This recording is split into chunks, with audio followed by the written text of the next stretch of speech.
పేదలకు మెరుగైన వైద్య సేవలు అందించాలని శ్రీశైలం ఎమ్మెల్యే బుట్టా రాజశేఖర్ రెడ్డి సంచలన సూచించారు. నంద్యాల జిల్లా వెలుగోడు ప్రభుత్వ ఆసుపత్రిలో సుమారు 10 లక్షల రూపాయల వ్యయంతో నూతనంగా ఏర్పాటు చేసిన ఎక్స్రే యూనిట్ ను ఆయన ప్రారంభించారు. ఈ సందర్భంగా ఆసుపత్రిలో రోగులకు అందుతున్న సేవలను అడిగి తెలుసుకున్నారు.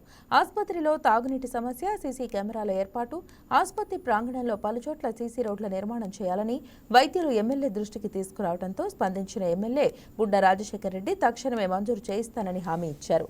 అలాగే చిన్నపిల్లల ఐసీయూ సెంటర్ ఇరుకుగా ఉందని దాన్ని హాస్పిటల్లో పై అంతస్తుకు మార్చేందుకు అనుమతి ఇప్పించాలని కోరగా సానుకూలత వ్యక్తం చేశారు. ఈ ఆసుపత్రిలో అన్ని రకాల వైద్య సేవలు అందుబాటులో ఉన్నాయని, ప్రజలు ఈ ఆసుపత్రి వైద్య బృందం అందించే ఉత్తమ సేవలు సద్వినియోగం చేసుకోవాలని కోరారు.